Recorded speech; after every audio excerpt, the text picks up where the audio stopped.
कभी कभी क्या होता है कि घर में पैसा तो आता है, मेहनत बहुत अच्छे से करते हैं, कमाते भी अच्छा है और सैलरी भी अच्छी खासी है, लेकिन पैसा आने के बाद भी घर में टिकता नहीं है। तो घर में कुछ विशेष बातों को ध्यान रखने से भी घर में बरकत होती है। जैसे कि कुछ लोग हैं कि संध्या के समय सोते रहते हैं, तो संध्या के समय सोना बिल्कुल भी नहीं चाहिए।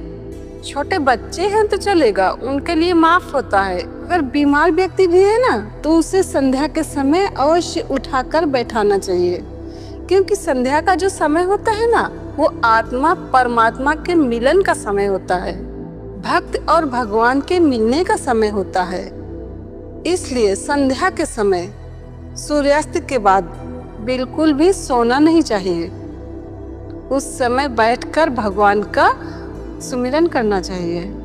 तो ये तो रही शाम की संध्या, लेकिन कुछ लोग क्या करते हैं, सुबह भी 8 बजे तक 9 बजे तक सोते रहते हैं। देखो तो सूर्य का प्रकाश चारों ओर फैला हुआ है, धूप निकली हुई है अच्छी खासी, लेकिन चादर ताने सोने में लगे हैं। तो सुबह भी जल्दी से उठ जाना चाहिए। सुबह की संध्या बहुत ही महत्वपूर्ण होती है और संध्या का समय जो है वो भक्त और भगवान के मिलने का समय होता है। तो इसलिए सुबह भी जल्दी जग जाना चाहिए, सुबह देर तक नहीं सोना चाहिए। और जिसकी सुबह संवर गई उसका पूरा दिन अच्छा जाता है, और जिसकी सुबह बिगड़ गई तो पूरा दिन बिगड़ जाता है। तो इसलिए सुबह जल्दी जग कर नित्य नियम आदि करके पवित्र होकर भगवान का ध्यान भजन करना चाहिए। थोड़ा सा नहीं, ज़्यादा समय है तो थोड़ा सा अवश्य करना चाहिए।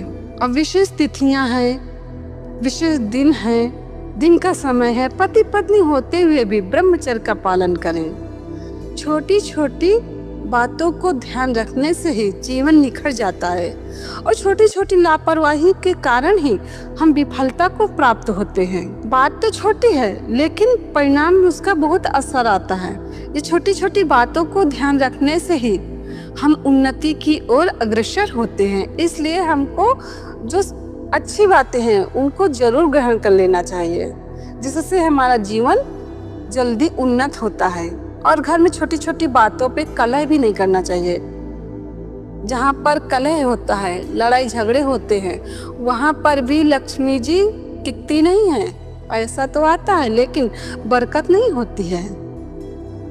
इसलिए छोटी छोटी बातों में लड़ाई झगड़ा नहीं करना चाहिए।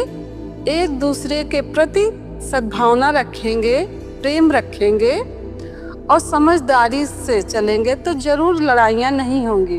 कभी कभी क्या होता है, विचारों में मतभेद हो जाता है, भावना सबकी अच्छी होती है लेकिन विचार नहीं मिलते हैं, तब भी लड़ाई झगड़े हो जाते हैं। और जहाँ पर क्लेश होता है वहाँ से भी लक्ष्मी जी किनारा कर लेती हैं, उस घर में रहती नहीं है। तो इन छोटी छोटी बातों का जरूर ध्यान रखना चाहिए। घर में टूटे हुए बर्तन भी नहीं रखना चाहिए। किचन में क्या होता है, बर्तन टूट जाते हैं, जैसे कि कटोरियाँ हैं, प्लेट हैं, तो किनारे से दरार पड़ जाते हैं।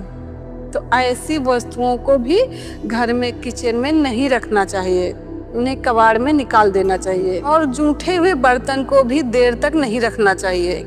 रात में बिल्कुल भी बर्तन जूठे हुए नहीं रखना चाहिए, धुल लेना चाहिए।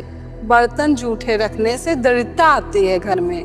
कभी कभी हो जाता है, तबीयत नहीं अच्छी है या फिर बहुत लेट हो गया है रात में, तो कभी कभी हो जाता है।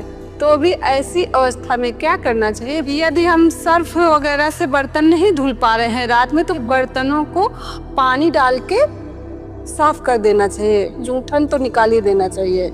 क्योंकि जूठे बर्तन रखने से घर में दरिद्रता आती है, दरिद्रता का प्रवेश होता है। तो इसलिए रात के बर्तन छोड़ना नहीं चाहिए, उन्हें पानी से ही निकाल देना चाहिए। भले ही उन्हें सुबह आप अच्छे से साबुन वगैरह लगा के साफ करें। यदि काम वाली घर में आती है, बर्तन साफ करने वाली आती है, तो भी आपको उसके लिए बर्तन यूं ही नहीं छोड़ देना चाहिए। पानी से निकाल दो और फिर वो आएगी तो अच्छे से साफ कर लेंगी। तो इन बातों का जरूर ध्यान में रखना चाहिए। जूठे हुए बर्तन कभी भी नहीं रखना चाहिए, दरिद्रता आती है, लक्ष्मी जी रुष्ट जाती हैं, घर में दरिद्रता का वास हो जाता है। अब एक आध दिन कभी तबीयत खराब है तो चल जाएगा, लेकिन रोज रोज ऐसा कभी भी नहीं करना चाहिए। और जिस घर में व्यसन करते हैं, ड्रिंक करते हैं, तंबाकू खाते हैं, सिगरेट पीते हैं, ऐसे घर से भी लक्ष्मी जी किनारा कर जाती हैं। व्यसन करने से बिल्कुल दूर रहना चाहिए। अब व्यसन करने से शरीर की स्थिति कैसी हो जाती, बिल्कुल कमजोर हो जाती है और मन बुद्धि भी काम नहीं करता है।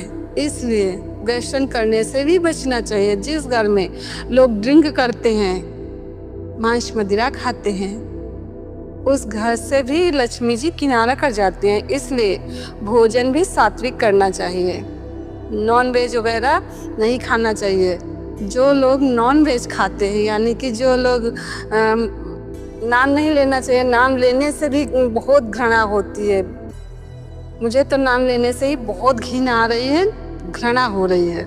लेकिन आप लोगों को मैं बता देती हूँ, जो मछली खाते हैं, मुर्गे खाते हैं, तो उनके अंदर भी उतना का उतना परमात्मा है।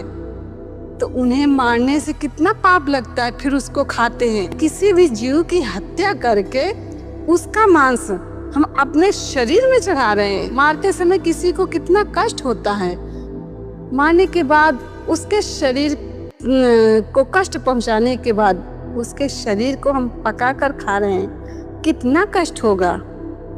भगवान कभी प्रसन्न रहेंगे? कभी नहीं प्रसन्न रहेंगे। किसी का अहित पहुंचा करके हम सुखी हो सकते हैं? बिल्कुल भी नहीं हो सकते हैं। परमात्मा चाहे चींटी हो और चाहे मनुष्य हो, चाहे छोटा जीव हो चाहे बड़ा जीव हो, परमात्मा पूरा का पूरा सब में विद्यमान है, उतना का उतना, पूरा का पूरा सब में समान मात्रा में है। इसलिए किसी की हत्या करना तो बहुत बड़ा पाप होता है। इसलिए नॉन वेज खाने वाले भी ध्यान रखें, बिल्कुल भी नहीं खाना चाहिए। इससे सुख नहीं होता है, इससे शरीर स्वस्थ नहीं रहेगा। थोड़े दिन तो लगेगा कि हाँ भाई हम मोटे हो गए, स्वस्थ हैं, लेकिन इसका परिणाम बहुत ही कष्टदायक होगा। किसी को मार करके हम स्वस्थ होने की इच्छा रखें तो कभी स्वस्थ नहीं रहेंगे। अज्ञानता बस लगेगा जरूर कि हाँ हमारा शरीर बहुत अच्छा हो गया है और हम तो बहुत मोटे ताजे दिख रहे हैं, लेकिन नहीं, थोड़े दिन में ही शरीर की अवस्था देखो कैसी हो जाती है। मन बुद्धि भी वैसी ही हो जाती है। जैसा आहार होता है वैसा ही मन बुद्धि हो जाती है। ध्यान भजन तो क्या बड़ी दूर की बात है। इसलिए सात्विक आहार करना चाहिए। शास्त्रों में भी उल्लेख मिलता है कि किसी को कष्ट पहुंचा करके हम कभी भी सुखी नहीं हो सकते हैं। इसलिए किसी का मांस खाने की इच्छा बिल्कुल नहीं रखनी चाहिए, बहुत कष्ट होता है। ईश्वर भी प्रसन्न नहीं होते हैं।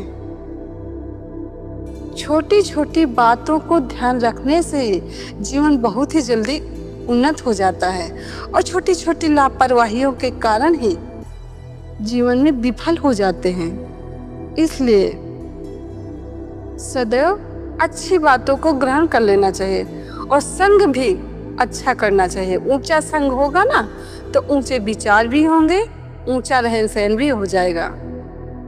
इसलिए जो व्यसन करते हैं उनसे दूर रहना चाहिए, जो गलत आचरण करते हैं उनसे दूर रहना चाहिए। जैसा संग होगा वैसा ही मन हो जाएगा। इसलिए सदैव अच्छे लोगों के संग में रहना चाहिए। जो ध्यान भजन करते हैं, पवित्रता का भाव रखते हैं, एक दूसरे के प्रति प्रेम की भावना है, आदर की भावना है और एक दूसरे के हित की भावना है, ऐसे लोगों का संग करना चाहिए। और जो लोग एक दूसरे से ईर्ष्या करते हैं, ऐसे लोगों से बिल्कुल भी किनारा कर लेना चाहिए, दूर रहना चाहिए। अपने मन को पता चल जाता है कि सामने वाला व्यक्ति मेरे प्रति क्या भावना रखता है। अच्छे लोगों के संग में रहेंगे ना तो जीवन भी जल्दी से उन्नत हो जाता है। इसलिए जिन लोगों के विचार अच्छे हैं, भले ही वो गरीब क्यों ना हो, जरूरी नहीं है कि गरीब होगा व्यक्ति तो उसके विचार नीचे होंगे, बिल्कुल नहीं। सुदामा जी थे, कितने गरीब थे लेकिन कितने महान थे। उनका आचरण देखो कितना उन्नत आचरण है। तो पैसे से भले ही व्यक्ति गरीब हो, लेकिन उसकी सूझबूझ अगर ऊंची है, उसके विचार ऊंचे हैं, तो ऐसे लोगों का संग करना चाहिए, जिससे जीवन में सादगी आती है और विचार भी अच्छे होते हैं और आचरण भी अच्छा रहता है, जिससे घर में भी शांति रहती है। तो इन छोटी छोटी बातों को जीवन में जरूर ध्यान रखना चाहिए, जिससे हम उन्नति की ओर अग्रसर होते रहें। तो इसलिए शाम की संध्या के समय सूर्यास्त के बाद सोना नहीं चाहिए, थोड़ी देर उठकर जरूर बैठना चाहिए, भगवान का स्मरण करना चाहिए, इन बातों का ध्यान रखना चाहिए। और जो भगवत भजन करते हैं उनका जीवन ही अलग होता है, उनके विचार भी अलग होंगे। तो अच्छे लोगों का संग करें और इन छोटी छोटी बातों का ध्यान रखें, जीवन जल्दी उन्नत होगा। तो यही महत्वपूर्ण बातों को यहाँ पर बताना था। जानकारी कैसी लगी कमेंट करके जरूर बताना। जय श्री कृष्ण।